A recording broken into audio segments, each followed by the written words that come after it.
The radio didn't call for an ambulance. It called for a mop. A voice crackled in the dark, total loss at mile 86. The driver is just meat in a flannel shirt. Left arm missing. Jeans soaked in fresh coffee. I looked down. My coffee was spilled. It was still burning my skin. I checked the clock. The crash happened 10 minutes ago. I'm not driving a truck anymore. I'm driving my own coffin. Welcome to the graveyard shift. You're tuned into Night Route Horrors. Lock your doors and hit subscribe if you want to make it to sunrise. Because on this channel, the GPS only leads to hell. Tonight's dispatch takes us to Interstate 80. 3 a.m. Let's drive. The world outside ceased to exist hours ago. Now, only the cone of illumination remained. 2 halogen beams cut through the white void, fighting a losing war against the Wyoming night. The snow did not fall, it attacked.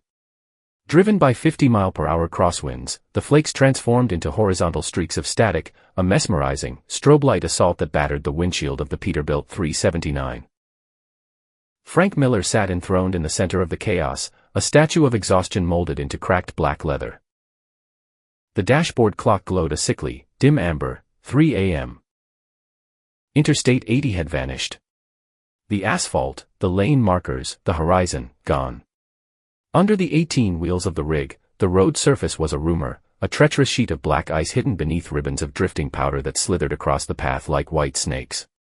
The only proof of motion came from the rhythmic thump-thump-thump of the suspension and the relentless, gut-shaking vibration of the 15-liter diesel engine. Frank shifted his weight. His spine popped, a dry, brittle sound lost under the roar of the wind. 52 years of gravity and bad posture had fused him to this seat. His hands, stained with grease and etched with deep crow's feet, gripped the wheel with the desperation of a drowning man holding a lifeline. He didn't steer the truck so much as negotiate with it. The Peterbilt was a massive, groaning beast of steel and chrome, a fortress against the storm, yet tonight it felt less like a sanctuary and more like a cage. The cab smelled of stale vices. A pungent cocktail of burnt diesel, old vinyl, and the sour, metallic tang of unwashed human skin hung heavy in the air. To his right, the passenger seat had long since surrendered its function. It served now as a graveyard for the road's detritus, a mountain of crumpled fast food wrappers, empty Red Bull cans, and a yellowed logbook buried under a plastic grocery bag that overflowed onto the rubber floor mat. Frank's eyes burned. The grit of fatigue felt like sand under his lids. He blinked, fighting the heavy pull of highway hypnosis. The wiper slapped against the glass, a metronome counting down seconds that stretched into eternity. Slap. Slap. Slap. He needed to focus. The gauges on the dash stared back at him, chrome-bezeled eyes monitoring the heart rate of the machine. Oil pressure steady. Water temp low. Air pressure holding. His gaze drifted to the altar cluttered near the speedometer, a bobblehead with a missing spring that nodded furiously with every bump, and a faded photograph taped to the plastic trim. The photo curled at the edges, the image of the smiling girl almost bleached out by years of sun, but he didn't look at it directly. He never did. He let it exist in his periphery, a ghost haunting the dashboard. The wind howled, a roar like a jet engine constantly taking off, shaking the cab. The plastic trim squeaked. The door seal near his left knee leaked a razor-thin draft of freezing air, biting through his denim. "Come on, old girl," Frank grunted. His voice was a gravelly baritone, and used for hours, sounding foreign in the enclosed space. "Keep it between the ditches." He reached for the pack of Marlboro sliding across the dash, his fingers trembling slightly. Not from fear, Frank Miller didn't do fear, not anymore, but from the vibration. The truck demanded a toll from his body, shaking his joints loose, rattling his fillings until his teeth ached. He shook a cigarette free, placed it between his lips, but didn't light it. The ritual was enough. The road descended. The engine brake barked, a staccato machine gun rattle that vibrated through the floorboards and up into his boots. He watched the west coast mirror. Nothing. No headlights behind him. No tail lights ahead. The isolation was absolute. It was just Frank, the rig, and the white void. He was driving through purgatory. A sudden gust slammed into the trailer. The entire rig listed to the right, the chassis groaning under the strain. Frank corrected, fighting the wheel. The steering locked like stone for a fraction of a second, the Peterbilt resisting him, testing him, before surrendering to his grip. "Easy," he whispered. His throat felt like he had swallowed broken glass. He needed caffeine. His hand left the wheel and groped blindly for the travel mug wedged into the cup holder. It was a muscle memory, a movement he had performed 10,000 times in 20 years. His fingers brushed the cold stainless steel. He gripped it, lifting the vessel toward his lips. The front right steer tire found a crater hidden beneath the snow. Bang. The impact was violent, a bone-jarring shudder that traveled instantly from the axle to the steering column to Frank's skeleton. The cab lurched violently to the side. Frank cursed, his grip tightening on the wheel to keep the 80,000-pound missile from jackknifing. In the chaos, the lid of the mug popped loose. Lukewarm, bitter liquid surged out, splashing heavily onto his lap. "Son of a bitch!" Frank slammed the mug back into the holder, the liquid sloshing over the rim. He looked down. A large, dark stain spread rapidly across the faded denim of his left thigh. The heat of the coffee had long since faded, leaving only a tepid, sticky dampness that seeped through the fabric, chilling his skin instantly in the drafty cab. He grabbed a fast food napkin from the passenger seat pile and scrubbed at the mess, but the damage was done. The dark blotch stood out starkly against the pale blue of his Wranglers, an ugly, irregular shape resembling a burn mark. "Perfect," he muttered, tossing the sodden napkin onto the floor. "Just perfect." He checked the mirrors again. Still nothing. The adrenaline from the pothole began to fade, replaced by a sullen irritation. He wiped his hand on his flannel shirt, leaving a faint streak of brown on the plaid. The silence returned, heavier than before. The wind seemed to hold its breath for a moment, the roar dropping to a low, menacing hum. Even the rattle of the dash quieted. Then, the radio came alive. It wasn't the usual crackle of the CB, the friendly garbage of truckers trading warnings about bears or road closures. This was different. It cut through the cabin's atmosphere like a scalpel. KZZZHHHHT. Static. Harsh, white noise that matched the visual snow outside. It spiked in volume, drowning out the engine, drowning out the wind. Frank reached for the volume knob to kill it. "All units, be advised," a voice said. Frank's hand froze inches from the dial. The voice was wrong. It possessed no warmth, no cadence of human speech. It sounded cold, clinical, precise, like a police dispatcher stripped of empathy, or a sophisticated AI reading a grocery list. It carried a digital crispness that shouldn't exist on the analog waves of a CB radio in the middle of a Wyoming dead zone. "We are at the scene at mile marker 86, the voice continued, smooth and terrible. "Vehicle is a Peterbilt 379. License plate, X-ray, Yankee, 9er, 4, 2, Lima." Frank's breath hitched. XY942L. He stared at the dashboard, his mind reeling. He knew that plate. He had stared at it every morning during his pre-trip inspection. He had written it on thousands of logbooks. It was his plate. "Must be a mistake," he whispered, the words tumbling out before he could stop them. "Glitch. Crossed wires." He gripped the wheel tighter, his knuckles turning white. He scanned the road ahead. The green reflectors on the shoulder flashed by. Flash. Flash. Flash. He waited for the punchline. Some joker with a scanner, messing with him. Some bored kid with a high-powered radio kit. The static hissed, a serpentine sound. "We have one confirmed fatality in the cab," the voice stated. The tone remained flat, bored, administrative. Frank's heart hammered against his ribs. A cold sweat broke out on his forehead, instantly freezing in the draft. A fatality. He was driving. He was right here. The engine was thrumming beneath him. The smell of the spilled coffee was sharp in his nose. Repeat, the voice said, clearer now, as if the speaker were sitting in the passenger seat. One confirmed fatality.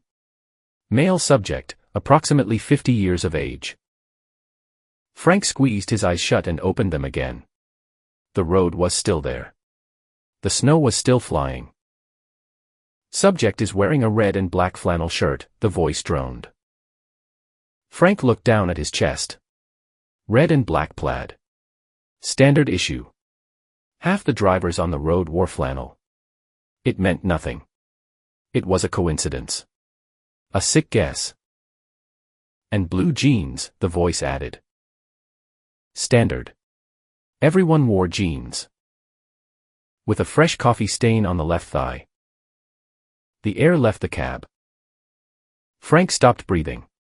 The sound of the engine seemed to recede, moving miles away, leaving him in a bubble of absolute, terrified silence. Slowly, with a dread that made his movements heavy and robotic, Frank lowered his gaze. The stain was there. Dark. Wet. Irregular. Soaking into the denim on his left leg. The coffee he had spilled 60 seconds ago. The voice on the radio didn't pause. It didn't gloat. It simply reported. Time of death declared at 3:15 a.m. Frank's head snapped to the dashboard clock. The amber digits burned into his retinas. 3:08 a.m. 7 minutes. He stared at the numbers, waiting for them to change, waiting for the logic of the world to reassert itself. But the colon between the numbers merely blinked. Blink. Blink. Blink. The road stretched out ahead, leading into the dark. Frank snatched the CB microphone from its chrome clip, the coiled cord snapping taut like a black tendon. He keyed the button, his thumb mashing the plastic with enough force to whiten the nail bed. "Who is this?" he barked. The gravel in his voice scraped against the silence of the cab. "Breaker 19. Identify yourself. This ain't funny." The static ignored him. The white noise hissed, a venomous backdrop to the clinical drone of the voice. It did not pause. It did not acknowledge the interruption. It simply continued its recitation of the impossible. Subject vehicle lost traction on black ice at the entry to the Elk Creek Bridge, the voice stated. It possessed the flat, hollow timbre of a recording, yet the clarity was piercing, bypassing the speakers to resonate directly in the base of Frank's skull. Correction. Vehicle jackknifed. Tractor detached from kingpin. Rollover initiated. "I said shut the hell up." Frank roared. He slammed the mic against the dashboard. The plastic casing cracked against the vinyl, but the voice remained steady, unbothered by the violence. Cab integrity compromised, the dispatcher continued. Roof structure collapsed upon impact with the Jersey barrier. Driver sustained fatal blunt force trauma to the cranium and upper thorax. Compression asphyxia noted. Frank's stomach turned over. Bile rose in his throat, hot and acidic. The description was too specific. Too anatomical. He wasn't listening to a prank, he was listening to an autopsy report. His autopsy report. The Peterbilt groaned. A gust of wind hammered the passenger side, pushing the 80,000-pound rig toward the center line. Frank fought the wheel, his biceps burning. The leather wrap felt slick under his palms. Sweat slicked his skin despite the biting draft slicing through the door seal. He glanced at the windshield. The snow was a hypnotic tunnel, a vortex of white lines rushing toward him. Somewhere inside that blinding swirl lay the Elk Creek Bridge. He had driven this route 1,000 times. He could drive it blindfolded. But tonight, the geography felt hostile, rearranged by the storm into a trap. Estimated time of crash, the voice droned, 3:15 a.m. Frank's eyes darted to the dash. 3:09 a.m. 6 minutes. The numbers didn't change. The colon pulsed. Blink. Blink. Bullshit, Frank whispered, the word trembling on his lips. It's bullshit. I'm right here. I'm breathing. He looked down at his leg again.